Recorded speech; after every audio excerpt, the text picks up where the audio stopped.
afternoon, good evening, whatever time that you are checking us out. Make sure that you like, comment, subscribe to the content. This is Fantasy Football Friendly 2024 edition. Today, I have to talk about an arch nemesis. I have to talk about a divisional rival. I am setting my biases aside, okay? All right? I am going to set my biases aside as a Commanders fan. We are going to talk about the Philadelphia Eagles. We're going to put on our analyst hat, okay? We're going to put on our fantasy football GM hat, our NFL GM hat, and we're just going to look at this team objectively. We're going to ignore the Kelly green. We're going to ignore that Philadelphia green. We're going to ignore that it's the Eagles. We're just going to look at it objectively and give you guys real, raw takes right here on the Rumboyz Fantasy Network. Make sure you guys share the content as well. You guys have been making this series slowly pick up some steam. You guys have really been showing love to a lot of the shorts. Greatly appreciate that. Join the community. Subscribe to the channel. We got a lot popping off. Tonight, Rumboyz After Dark. Make sure you guys tune in, 9 p.m. Eastern, 6 p.m. Pacific. It's going down. Let's get into this episode 4 now of Fantasy Football Friendly. As always, some takes may be friendly, some takes may be not. We're going to see how this one shakes out, okay? Because I am talking about a rival. Let's get it started. Let's get it started in here. Jalen Hurts at the quarterback position. You guys know that we always start off at the quarterback position. Finished QB2 in fantasy scoring in 2023. Some pundits, some of my colleagues may have a little bit of caution about Jalen Hurts. I haven't quite exactly figured out how I feel right now. PPR, pretty much across the board, he's going anywhere between QB2, QB3. I have seen in some drafts where he has slid as low as maybe about a QB5, QB6. That's usually around industry circles that I'm seeing the fall happen. For the most part, if you're heading into your home league, you're heading into a 2 QB draft, Jalen Hurts is likely going to go off the board within the first 4 picks, the first 4 quarterback picks at the very least, because I got to account for the fact that Justin Jefferson and Christian McCaffrey are going to go in the first round as well. If you have a tight end premium, Sam Laporte is going to go in the first round. Jalen Hurts is going to be one of the first 4 quarterbacks off the board for the most part in pretty much all formats, especially 2 quarterback formats, which is what we really focus on and play here at the Rumboyz Fantasy Network. After averaging 25.6 fantasy points per game in his 2022 season, Jalen Hurts averaged 21.9 fantasy points per game in 2023. So there was a little bit of regression there. Jalen Hurts' upside really is dependent on his touchdown efficiency.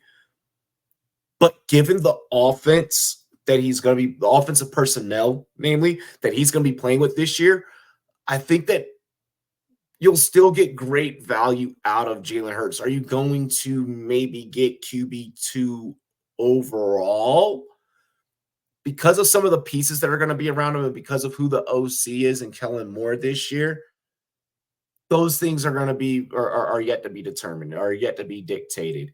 Touchdown runs accounted for 24.1% of Hurts' 2023 fantasy points efficiency last year. He had 15 touchdown runs with 605 rushing yards. I don't think that you're going to get that again just because the pieces that are going to be around him, mainly the backfield, the guy that they just acquired in the backfield who we're going to talk about next. I have no problems if you pay a QB2 overall price, a QB3 overall price for Jalen Hurts. I just don't want you to be pissed off if you're not getting a 2022, 2023 campaign out of Hurts. And I want you to be aware that there has been a little bit of a fall off J. Cole dropped the album. There has been a little bit of a fall off from 2022 to 2023, which can lead us to believe with this personnel grouping that he's going to have to work with, there could be maybe a little bit of a fall off in 2024. But I don't think that it's going to be too heavy. We can justify that he'll definitely probably in this season top 6 quarterbacks. Okay, this team is going to win. Is going to win football games, and their wins that they produce on the field, I feel like are going to equate to fantasy football wins for the pieces that you're going to have on your fantasy football roster. I want to get into the backfield. We're going to mainly focus on the key pieces here.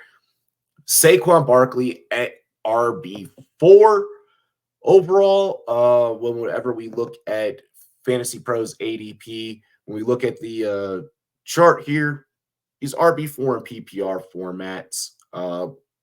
You'll see him for the most part being maybe like a RB5. Anywhere between RB4 RB5 is the range, depending on your scoring format.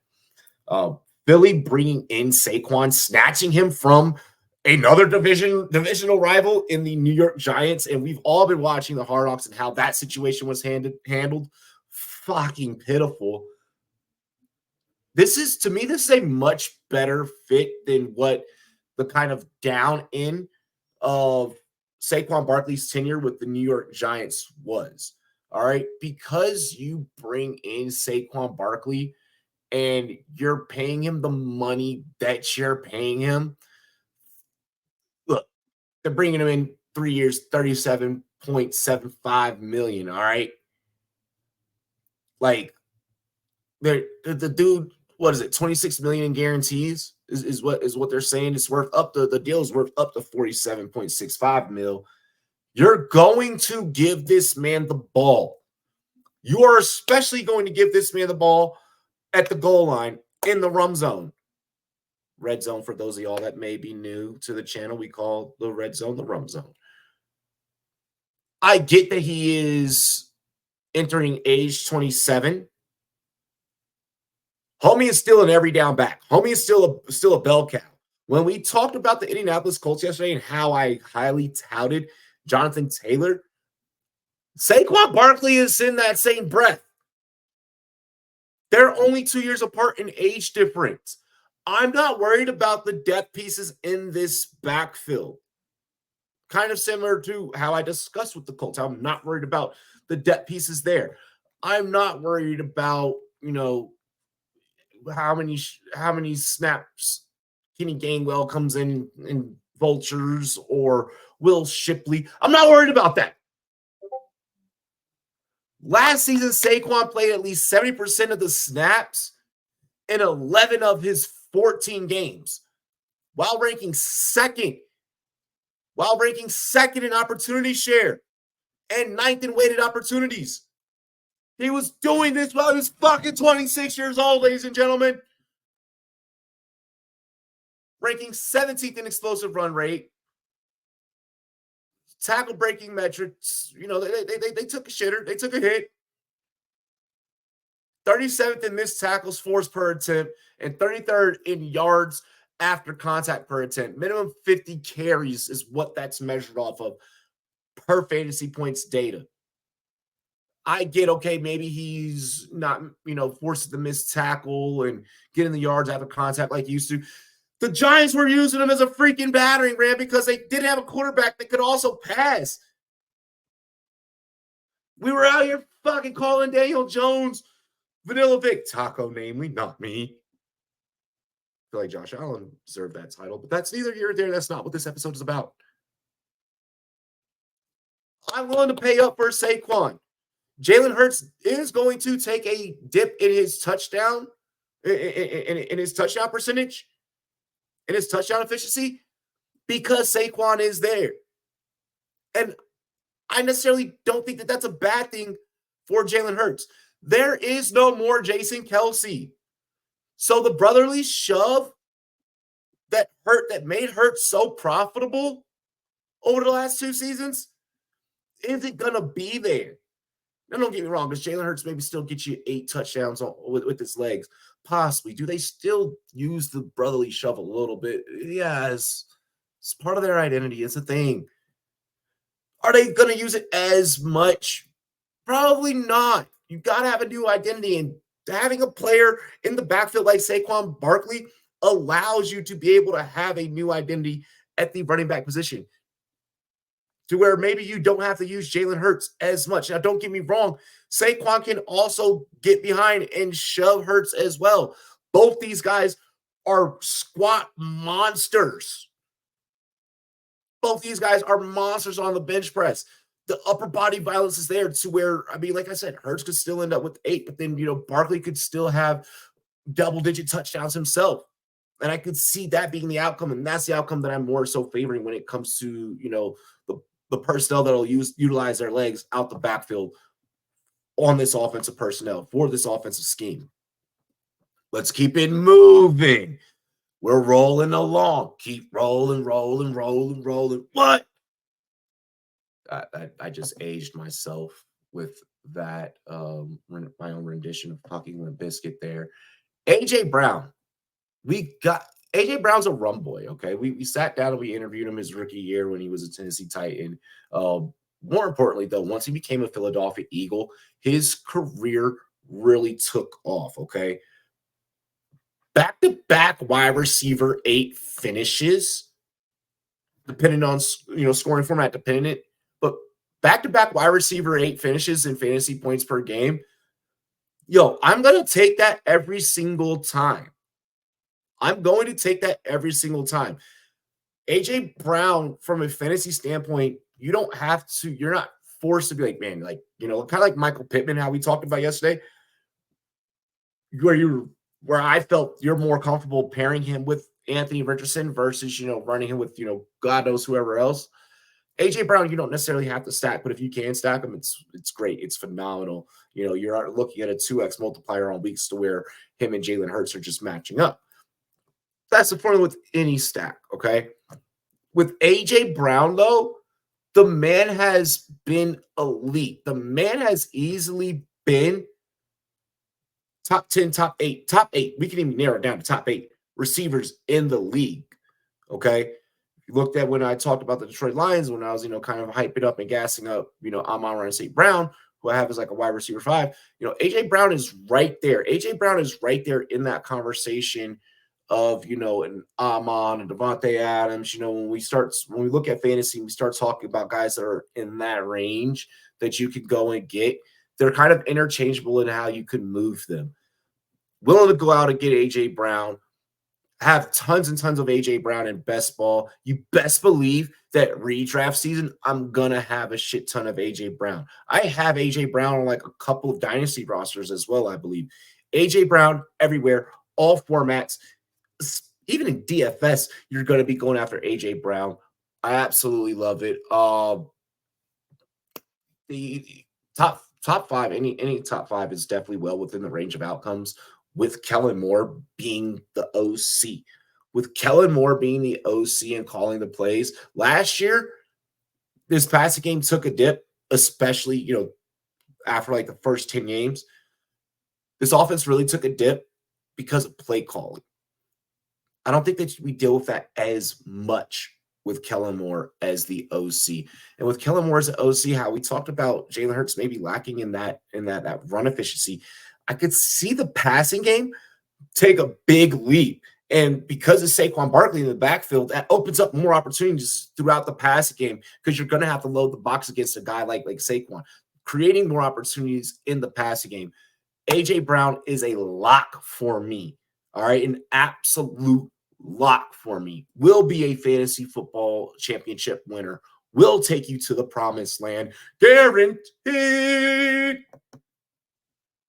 Let's talk about their wide receiver too, because this team, with Kellen Moore as OC, all goes right, realistically could foster 2,000-yard receivers.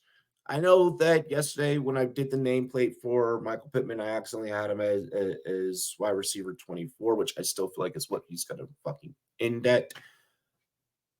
Per Fantasy Pros ADP here on July 26th, Devontae Smith is wide receiver 24. Looks like maybe, some things could have maybe moved around between yesterday and today. That's neither here or there. Nobody really cares.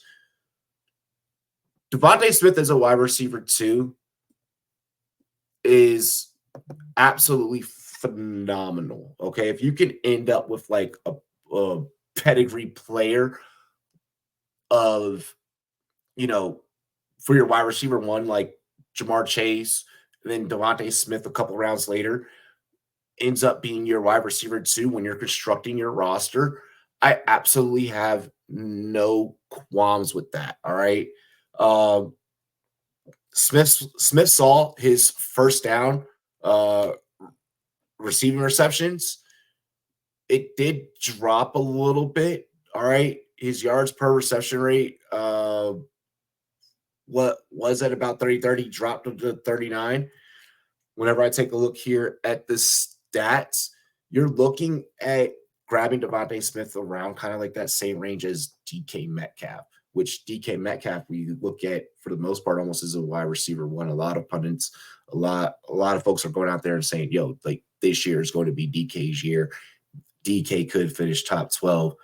If I'm grabbing a Devontae Smith around that same range, I'm completely comfortable. He's had his last 2 seasons finishes at wide receiver 20 and wide receiver 15. If I can get that similar production from my wide receiver 2, that's basically a guy that's performing as a borderline wide receiver 1 for me. All right. I like a Devontae Smith over a guy like Michael Pittman personally, because Pittman is basically just performing as a glorified wide receiver 2.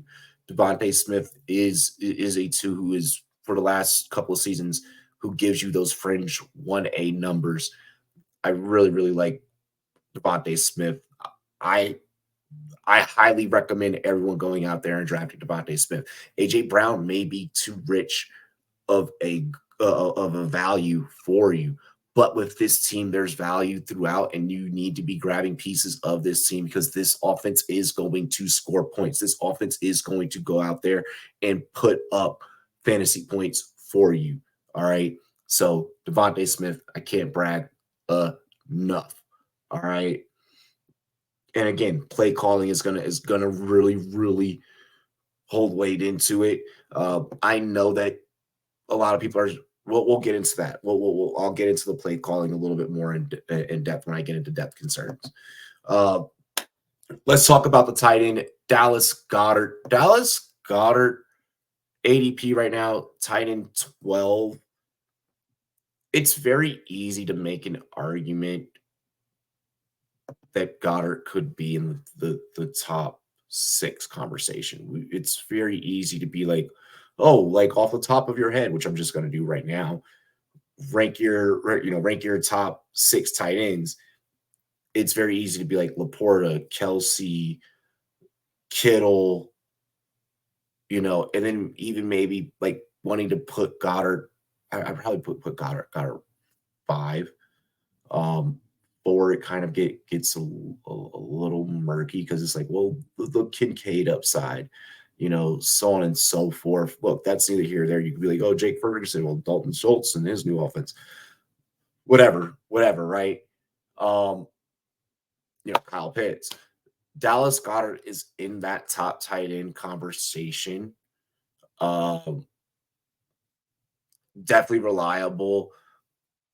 I don't want to say that we're at the point in his career where we kind of start, where Zach Ertz kind of started going down in this offense, and maybe Philly had to look towards Dallas Goedert. I consider Dallas Goedert a low end tight end 1. Let's see. Let me just see something here. It's all dependent on how the passing game works. Like that's pretty much all I'll say about that. It's going to be about efficiency. He's never scored more than 5 touchdowns in a single season. Over the last 4 years, he's missed 14 games due to injury, so that is a concern. averaged 7.1 yards per target last season after averaging better than 10 yards per target in 2021 and 2022. So those are your concerns there, but I have no problems investing into Dallas Goedert. I feel like that the floor is fairly stable. If I am investing in Dallas Goedert as my tight end one for my roster, then maybe later rounds I'm looking at like a K-Dot and or someone like that to kind of be a filler in case injuries happen. Tight end's a very volatile position where guys get banged up. Now we're going to get into depth concerns where I'm going to address some things that I was going to talk about earlier. All right. First, starting with depth concerns, the QB2 on this roster is Kenny Pickett. Running backs behind Saquon Barkley are Kenny Gainwell, Will Shipley, Kendall Milton. Not bad. Outside of A.J. Brown and Devontae Smith, you got Paris Campbell, Johnny Wilson, Anaya Smith. Not really worried about Covey. Outside of Dallas Goedert, the tight end room has really good depth on this roster with C.J. Uzomah and Albert O. If this team is fully healthy and if this team is full systems ago, they're super dangerous. All right. With Kellen Moore being the offensive coordinator and calling the plays, there is a possibility to where the ball can be spread around well enough. The ball can be spread around well enough to where everyone can get a little bit of shine. Do I think that they're going to be able to support anyone in the passing game outside of AJ, Devontae, Dallas on a week-to-week basis? No, I worry about the other pieces of Paris Campbell, Johnny Wilson, Anaya Smith, wide receivers 3, 4, or 5 on the depth chart, just because opportunities may be limited here and there. Paris Campbell, another Rumboy, by the way. This team has 2 of them. I don't really care about any other option outside of him, and you shouldn't either. All right. The running backs, I like Will Shipley in Dynasty. Gainwell is still there. They'll still probably utilize him in pass catchy situations or to give Barkley a break, but no need to roster any of the running backs or worry about them, as handcuff situations. All right. You're looking at a RB 65 ADP damn near for Kenny Gainwell, like an RB 70 for Will Shipley. Let's get real, guys. With the tight ends and as far as depth, I actually do love the tight ends as far as depth.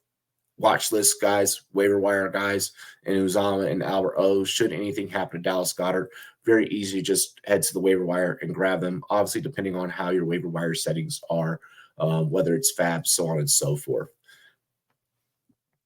Getting into the overall offense before we go ahead and break down the fantasy grade. We don't really know what Sirianni does well as a head coach. It's kind of been evident that hiring maybe hasn't been his fucking strong suit. And kind of towards the tail end of last season when play calling kind of started falling off to the point that it was borderline incompetent. Defensive coordinators haven't really worked out. Sirianni, in some minds, is on the hot seat. I feel like he's been winning and he's been getting this team into playoffs, got him into a Super Bowl. Don't really feel like it's maybe fully justified to put him on the hot seat, but that is something that is going to affect this team's outcome on the field, okay, is the leadership of this team. But at the end of the day, Sirianni don't call the defense. Sirianni don't call the offense. He hasn't since he's been there, which also begs the question of what the fuck do you do? All right, so that's where this team does take a hit, is the leadership and the competence of the OC, and the DC, so on and so forth, to be able to make this team fruitful and for us to get a return on our investment with this team from a fantasy football standpoint. Given those concerns, outside talent on the field with this starting lineup makes this team have a very positive fantasy football grade. But it's not exactly an A. It almost was an A-, but right when I started getting into depth concerns, I went ahead and I changed it here. We are going to grade this offense, this skill position group of players with a fantasy-friendly grade of B+, ladies and gentlemen. Almost an A-. I was so close to giving them an A- because I got really excited about this team from a fantasy football standpoint. There are concerns with the depth pieces because should anything happen to Hurts, Saquon, AJ, Devontae, Goddard, it gets real murky. And if more than one of those pieces should be sidelined for significant time, this team quickly falls to the doldrums. It gets really bad, really quick. All right. But that aside, and just being glass half full, which I think that you could do for the most part with this team, B+, borderline A-. I'm loving the starting pieces. This team's going to be high octane. You're going to be able to take overs from a betting standpoint on this offense pretty much damn near almost every week. More times than not, you'll probably win 60% of the time with that formula with this offense. I'm loving where I can get these players in fantasy, and I'm willing to pay the price for the most part. It's very tempting when any of these players come up and it's your pick, and it's like, well, fuck, I might go ahead and spend a second round on Saquon. So then that may not be something you may usually do. Maybe you're more of a zero RB guy, but knowing that you can get Saquon is enough to maybe sway you. Knowing that Jalen Hurts or AJ Brown, Devontae as a wide receiver too, it's super fantasy friendly. B+, ladies and gentlemen. Make sure that you like the content. Make sure you subscribe to the content. It's your boy, RumboyzRobbie. This is the Rumboyz Fantasy Network. Catch us tonight for Rumboyz After Dark. It's going down 9 p.m. Eastern, 6 p.m. Pacific, every single Friday night. Yo, cheers to me. Cheers to you. All the Rumboyz and girls, what it do. Dilly. See you tonight on the line.